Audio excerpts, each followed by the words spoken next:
بسم الله الرحمن الرحيم. هنفرز القلقاس النهارده بشكل سليم. اول حاجه في تفريز القلقاس لازم نختاره، لازم يكون من هنا من عند العنقود بتاعه اللي تحت ده يكون لونه بينك كده، وردي فاتح كده. وكمان القلقاسه تكون مدوره ما تكونش طويله، لان المدوره بتبقى يعني زي ما بيقولوا كده هي انثى، فبتستوي بسرعه ما بتاخدش وقت خالص في التسويه. وبعد كده هنبتدي بقى، انا مش بغسل القلقاس خالص قبل ما افرزه. ببتدي اجيب كده كيس بلاستيك او مثلا فوطة مطبخ نظيفة او مناديل مطبخ حتى، وابتدي امسك بيها القلقاس كده، وامسك السكينة وابتدي اقشره زي ما بقشر البطاطس بمنتهى البساطة كده، على مهلك خالص. وانتي بتقشريه هي قشرته بتبقى ناشفة شوية عن قشرة البطاطس، بس بهدوء كده هتلاقي نفسك قشرتيه بمنتهى السلاسة. ولو معاكي سكينة تكون حامية شوية او حادة هتسهل عليكي الموضوع. انا ببتدي الف حواليه كده، ومش بمسك القلقاس علشان ما يلزقش في ايدي بسبب الماده المخاطيه اللي موجوده فيه، وكمان مش ببله ميه خالص علشان ما يلزقش معايا ويبقى محتاج غسيل بقى. واحنا عارفين قصه غسيل القلقاس لازم ميه سخنه وتغسليه كم مره. وطبعا انا مش بفضل الطريقه دي خالص، انا بفضل اغسل يعني ما اغسلش القلقاس علشان استفيد بالماده الهلاميه او المخاط اللي بينزل منه ده، لانه علاج للمعده. هشيل بس الجزء ده اللي هو بيبقى عند العنقود بتاع القلقاسه ده، بيبقى هش كده وما ينفعش خالص ان هو يتاكل. خلاص هجيب البوردة بتاعتي بقى، ونضفت القلقاسة بمنتهى البساطة وطالعة معايا نضيفة زي الفل، لا عليها اتربة ولا اي حاجة. هبتدي اقسمها نصين. حاولي دايما وانتي بتجيبي القلقاس ما تجيبيش حجم كبير قوي. وتبتدي شايفين معايا اللهم بارك لونها فاتح ازاي، وكمان من جوه بينك ازاي. هنبتدي بقى نقطعها. بعد ما قطعناها نصين هنقطعها ترانشات كده علشان نقدر نتحكم فيها واحنا بنقطعها. هنقسمنا الجزء ده ترانشات، هنبتدي نقسمه اصابع كده زي صوابع البطاطس. ده الشكل اللي انا عايزاه، وهقول لكم بعد كده هنعمل ايه. القلقاس طبعا من الحاجات المغذية جدا، والقلقاس ملوش علاقة بالبطاطس يا جماعة. اللي بيفكر ان القلقاس هو نفس طعم البطاطس، القلقاس مش طعم البطاطس خالص، مختلف كليا، وبيتعمل بطريقة مختلفة او بكذا طريقة غير البطاطس. البطاطس يعني بنعملها بطرق كتير صحيح، بس القلقاس مش بطاطس، القلقاس مختلف تماما وطعمه مميز ولذيذ.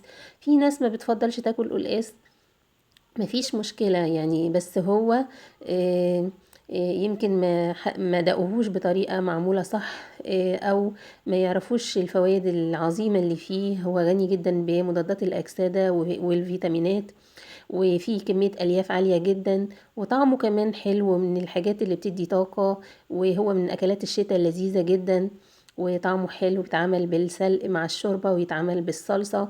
ليه كذا طريقة، يعني ممكن تجربوا أكتر من طريقة وممكن تحبوا. أنا قطعت القلقاس ترانشات، وبعد كده قطعته مكعبات كده.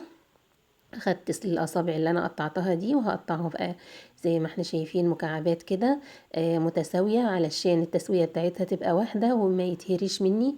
وطبعا افضل وقت لتخزين القلقاس هو تخزينه في شهر طوبة اللي احنا فيه ده، وتخزين الخضروات بشكل عام يعني البسلة افضل وقت لتخزينها الشهر ده، لان الخضار بشكل عام في الشتاء بيبقى طعمه لذيذ جدا ومسكر وبيستوي بسرعة، ما بياخدش وقت. قلقاس الشتاء مختلف تماما عن قلقاس الصيف. قلقاس الصيف بياخد وقت كبير جدا في التسوية، اما القلقاس اللي بيطلع في الشتاء ما بياخدش غلوة واحدة مع الشوربة، وبيكون استوى معاكي وبيبقى طعمه مميز جدا ولذيذ. انا دلوقتي كده قطعت نصها مكعبات زي ما احنا شايفين. بحاول اقطع كل الاجزاء عندي بنفس الشكل علشان تبقى تسويتها واحدة. اللهم بارك. حاولي كده مع مثلا وانتي بتجيبي الخضار بتاع البيت، وانتي بتجيبي مثلا خضار النهارده تلاقيتي قلقاس، تجيبي واحده تفرزيها. مش لازم تجيبي التفريز بتاعك كله مره واحده. تجيبي النهارده قلقاسه، المره الجايه تجيبي كيلو بسله على جزرتين، وتفرطيهم وتنزلي بيهم في كيس تلاجة وتركنيهم عندك في الفريزر، هتبصي تلاقي عندك خزينك على رمضان، هتبقي عملتي من كل حاجة كمية كويسة وما حسيتيش بيها، وبقى متوفر عندك تحت ايدك الحاجات اللي انتي محتاجاها طول فترة رمضان او في اي وقت في السنة. انا عملت القلقاس بالشكل ده، ما خدش وقت خالص، وطبعا ما ضيعتش وقتي بقى في الغسيل واضيع بقى المادة المفيدة اللي ربنا خالقها فيه. المادة دي مهمة جدا. شايفين معايا ده المكعبات اللي انا بحب شكلها، مش بحبه كبير قوي، الحجم ده بالنسبة لي معقول جدا.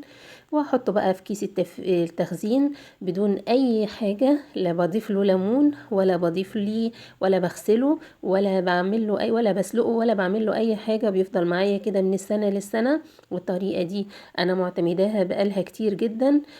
بيفضل معايا بلونه الفاتح الجميل ده، وبطلعه وهو متجمد على الصلصة او على الشوربة على طول، وبيبقى اطعم من كده مفيش.